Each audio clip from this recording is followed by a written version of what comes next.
الله وبركاته وحان هلكن كسلام يا دمان ومدى صوماليد ميل walba ay joogto waxaan idin leeyahay ciid wanaagsan walow ciidani ay iga duwan tahay abidkii intii aan noolaa ciidihii aan soo ciidahay marka u horeysa magacaygu waa Shaafi Shilaabo waxaan ahay xogayaha guud ee ururka midowga dhalinta ardayda Soomaalida Ogaadeeniya ee loo yaqaan OYSU waxaan rabaa halkan in aan labo arin aan la wadaago ummadda Soomaaliyeed oo fursadan kaga faa'iideysto midu waa digniin ku wajahan ummadda Soomaaliyeed miduna waa guubaabo iyo dhiirigelin aan u dirayo dhammaan dhalinyarada Soomaaliyeed meel walba ay joogto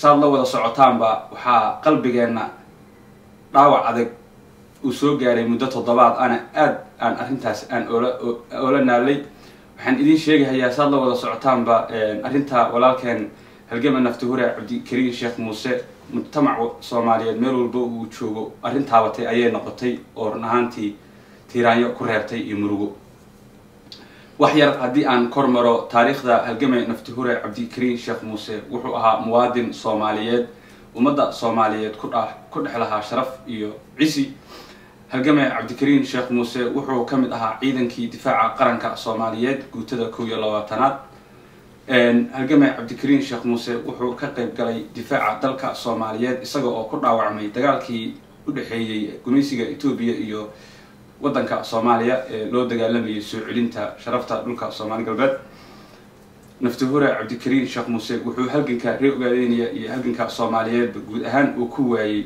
dad aad iyo aad u badan oo ehelkiisii iyo waalidkii iyo dhalashadii cid walba la wadaagtay halgama Cabdikariin Sheekh Muuse qalbi dhagax waxa uu kula baxay wax kala ma ahayn waxay ahayd kan adeeg geesinimo karti iyo dulqaad iyo samir oo laha halgankii dheeraa waqtiga dheer uu ugu soo jiray soo celinta sharafta iyo haybada ummadda Soomaaliyeed halgama Cabdikariin Sheekh Muuse wuxuu hurdo iyo chief u diiday gumeysiga Itoobiya weeladi waayeen nabadna way ku joogi waayeen ciidda wadanka Ogaadeeniya halgama Cabdikariin Sheekh Muuse gumeysiga Itoobiya waxay ku loos gareysay ama kaga baxay in ay qabato ama ay dib u geysato 50,000 oo ciidankeeda ah iyo lacag malaayiin ah in ay Cabdikariin wax yeelayso hasa ahaatee arrintaas Cabdikariin afku ciidda u geliyay oo uu fashlay Cabdikariin oo wata guutooyin kala duwan oo u tababaran difaaca iyo hoolinta sharafta iyo sumcadda ummadda Soomaaliyeed ee ahaa geesiyaasha jimhadda wadaniga xoreynta Ogaadeeniya oo hogaamiye ka ahaa ayaa waxay babac dhigeen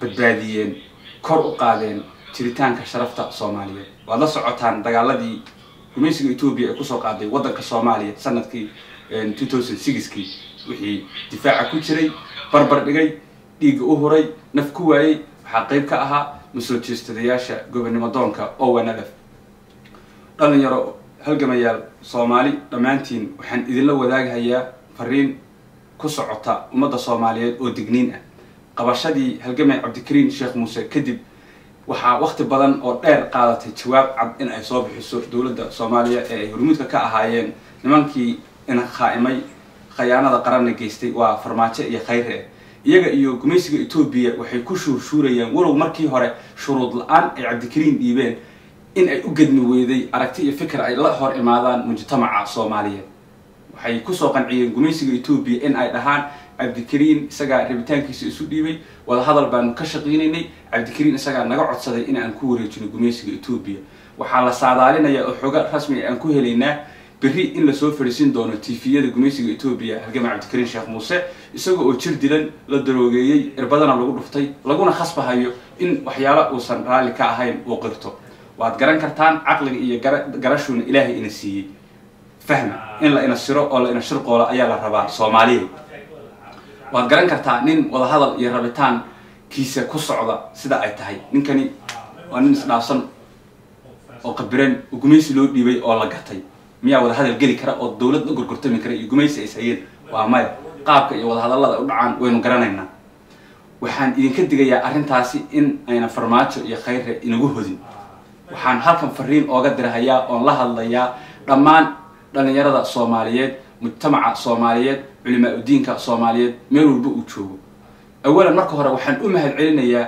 ururka mideynta guud ee Soomaaliyeed oo horgeliyay in mudaharaadyo lagu taageerayo jiritaanka Soomaaliyeed iyo soo celinta walaalkeen Cabdikariin Sheekh Muuse Qalbi Dhagax ka hirgeliyay magaalooyinka Soomaaliya gaar ahaan Muqdisho iyo Afgooye.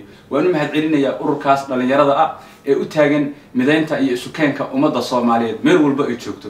aad baad u mahadsantihiin. waxaa kaloo u mahad celinayaa shacabka Soomaaliyeed ee ku dhaqan Muqdisho, shacabka Soomaaliyeed ee ku dhaqan Afgooye, shacabka Soomaaliyeed ee ku dhaqan magaalada Dhobley taageerida iyo garab istaaga aad muujiseen. macnaheedu ma aha Cabdikariin kaliya inaan u mudaharaadayno. waxaan u mudaharaadayno Cabdikariin way ka weyntaa. Cabdikariin mabda iyo fikir buu u taagnaa. dhammaanteen baa wada qaabilsan, wada xambaarsan fariintii iyo shucuurtii oo xambaarsanaa nafti hore Qalbi Dhagax. waxaynu wada nahay dhammaanteen Qalbi Dhagax. ma istaagi doono mudaharaadyadu, banaanbaxyadu, qayladhaanka iyo heelinta. arrintani waa in ay noqoto arrin Soomaali oo dhan midaysa. marka aad fiiriso social media dhammaan mujtamacii Soomaaliyeed way ka qayliyeen arrintan, way murugoodeen, way ka xanuunsadeen. waxay ku noqotay fallaad la ganay oo halka beerka ah kaga dhacday oo ayna filaynin, oo ka timid dad kalsoonidooda iyo rabitaanka Soomaalinimo lagu soo saaray, oo markii hore siyaasad inoo isticmaalay, afkana inoo dhool cadeeyay, inagana gaday, inana tusay inay Soomaali dhaba yihiin kuna shaqeynayaan rabitaankeena. nimankaasi khayaano qaran bay ku dhaceen. maxaa inala gudboon? waxaa inala gudboon inaga weeye kuwa dadka ka dhignay, soo saaray, magacooda kor u qaaday Farmaajo iyo Khayre. waa inaan kalsoonida kala noqono, waa inaan jawaab degdeg ah ka bixino. waxaan u dirayaa fariin baarlamaanka Soomaaliyeed labada aqalba. waa in arrintan jawaab degdeg ah aad ka bixisaan. waa in aad fahantaan arrintani in ayna ahayn arrin Cabdikariin bas loogu dan leeyahay. waa arrin la inagu tijaabinayo, waa arrin Soomaalinimada dhulka lagu gelinayo, waa arrin quusasho ah, waa arrin la rabo inaan ku quusano. ma quusanayno, Soomaali baynu nahay. waa in aynu arrintaa beenino. arrintaas waa in aynu fashilo. gumaysigu wuxuu ismooday waa inaan dhulka dhigno. kuwa la shaqeynaya ee u shaqeynaya ee magaceena xambaarsan ee magaceena wata waa inaan boqnaha goyno. waa in waxa ay ismoodeen ayna ahayn, waa inaan tusnaa. waxaan idinkula dardaarmahayaa oon ka codsanayaa baarlamaanka Soomaaliyeed in ayna tusaan maanta cidda ay u shaqeynayaan. haddii aad tihiin kuwii aan soo dooranay rabitaanka annaga ku fadhiyo kuraasta, waa inaadna tustaan, jawaab cadna ka bixisaan. waa in mooshinkii aad keeni jirteen, eed ku ordi jirteen, maantu xaq yahe aad soo dhigtaan miiska.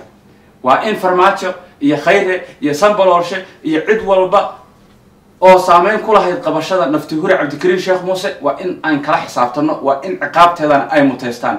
waa in afka ciidda aan u gelino. waa in aan kala noqono kalsoonidii aynu u dhiibanay. way ina gateen, dhabarkay ina jabiyeen, mana ayna ka filanaynin. waxaan idinkula dardaarmahayaa oon idin sheegahayaa dhacdooyinkan marar badan bay soo dhaceen. tusaale ahaan aan idin soo qaato nin la odhan jiray Cabdinuur Sooyaan oo laga qabtay meesha la dhaho Garowe oo loo dhiibay gumaysiga Itoobiya. Cabdinuur Sooyaan waxaa dhacday isagoo oo jeel ogaadeen ku jira in BBC Soomaali ay soo waraysato isagoo oo jir dilan, la soo garaacay, la soo bahdilay, oo uu yiri nabad iyo barwaaqaan ku jirnaa, bashbash baan ku jirnaa. maxay macnaheedu ka dhigan tahay?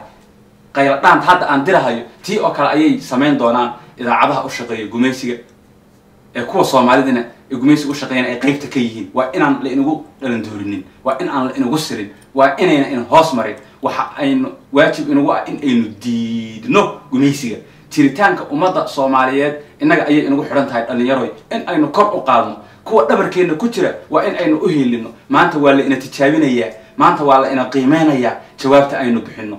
ummadda Soomaaliyeed haddii aanu nahay Soomaalida ku nool waddanka Ogaadeenaya ee gumaysiga ku hoos jirta, waxa aanu in badan hortaagnayn, waxa in badan aanu difaacaynay, waxa aanu u dhimanay, waxa naloo waxaynayo waa Soomaalinimo.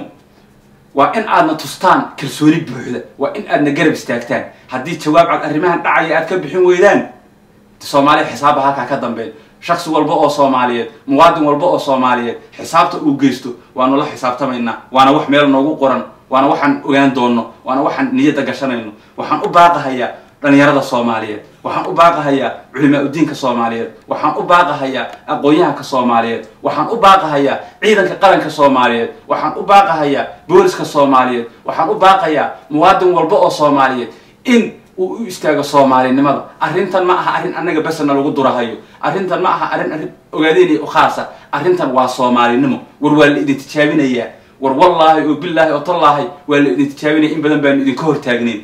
war waxa naloo dilahayo waa daraadiin war waxa aanu u dhimanayno difaacino war waa idinka war waxa naloo bahdilahayo war waa idinka war wax kale oo gooni ah oo annaga dana gaar oo nu wadano ma jirto war waxa aanu diidanahay waa Etoobiyaanimo war waxa aanu diidanahay waa gunnimo war waxa aanu diidanahay waa gumeysi war waxa aanu doonayno waa Soomaalinimo warna tusa taageeridiina warna tusa inaad daacad ka tihiin warna tusa oo jawaab cad ka bixiya haddii aad ka bixin weydaan dee noo sheega walaalayaal waxaan hoolaalin aan idinka tashano ama aan idinku tashano ama inaad tustaan waxaan idinku tashano ama inaad tustaan waxaan idinkaga tashano waxaan idin rajeynayaa in guul iyo go'nimo hawshan ay ku dhamaato banaan buxun oo soo istaagin ilaa aan ka ridno farmaajo iyo khayre ilaa afka aan ciida u gelino baarlamaanka Soomaaliyeed arrintaas idinka gacantiina ku jirta haddii arrinta jawaab aad ka bixin weydaan idinkana waanu idinka tashan shacabka Soomaaliyeed annaga afkan ciida idin gelin la socdo jawaabta aanu bixino guul iyo go'nimo